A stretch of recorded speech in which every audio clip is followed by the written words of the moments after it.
8.6 Confidence intervals for a mean.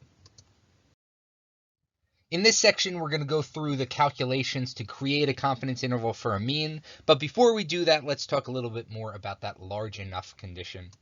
We know that to meet this condition, we either need data that comes from a population that's normally distributed, or we need a sample size that's sufficiently large, being that n is greater than or equal to 30.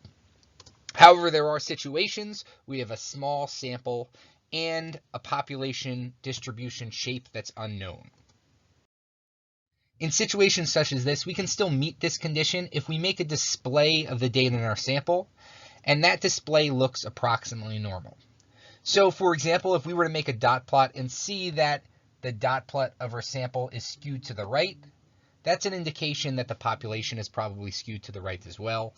However, if our display looks roughly symmetric or has only a little bit of skewness with no outliers, then we can say we believe this population is normally distributed. So that's the third way we can meet this condition. And to recap all three, sometimes the problem tells us that we have a population that's approximately normal. Sometimes we have a sample size that's greater than or equal to 30. And then other times we have a small sample. However, we'll put that into a display and we'll see that that display shows no strong skewness or outliers. Or in other words, we're looking at something that could come from a population that's normally distributed. So with that said, let's take a look at these two examples and see if we can meet that large sample condition. For part A, we have a sample size that's not large enough because we only have 20 items in our sample, and they're displayed in a stem plot here, which we can see is skewed towards the lower numbers. Okay, so these numbers are in the 230s, these are higher in the 330s.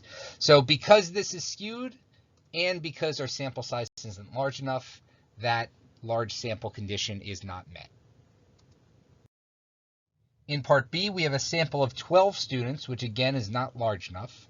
However, we have this box plot here, and although there's a slight skew indicated by the fact that that tail is longer than the one on the left, it's only slight. And because of that, we can say that condition is met, because even though that sample size is small, when we look at that display of the data, it looks like it was drawn from a distribution that's at least approximately normal. When it comes to actually creating a one sample t interval for a mean, mu, we're going to follow that same four-step process that we did with proportions: state, plan, do, and conclude.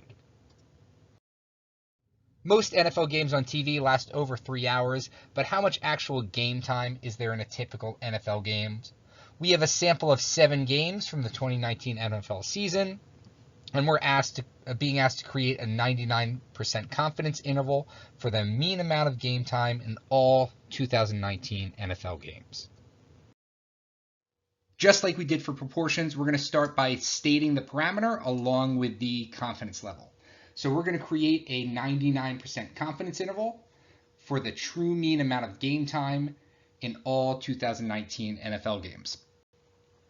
Next, we're going to identify the method.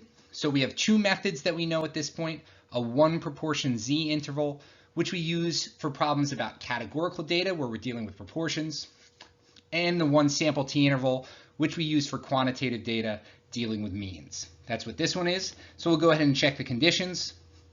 We have a random sample of 7 2019 NFL games. That's less than 10% of all NFL games in 2019. And although our sample size is small, if we look at the data on a dot plot, it doesn't show any obvious signs of skew. So we're going to say that this sample is large enough based on that dot plot. So with those conditions met, we're going to perform the calculations for this interval using this equation here. We'll start with x bar, the average from our sample of 7 games. That's our point estimate. And add and subtract the t-score times that standard error to get that margin of error. Remember that t-score comes from the confidence level, which is 99%, and degrees of freedom, 1 less than the sample size. Look that up in the table, and we get a t-score of 3.707. With everything plugged in, it will look like this, and we can simplify that margin of error to 2.83, and then add and subtract that from the point estimate 17.71. So this is our interval, and as a final step, we're going to interpret that interval in the context of the problem. We are 99% confident that the interval from 14.89 minutes to 20.54 minutes captures the true mean amount of game time in all 2019 NFL games. So even though there are 15 minutes per quarter, if we're measuring just from when the ball is snapped to when the referee blows the whistle dead, the average amount of time in an NFL game in 2019 is somewhere in the range of 14.88 to 20.54 minutes.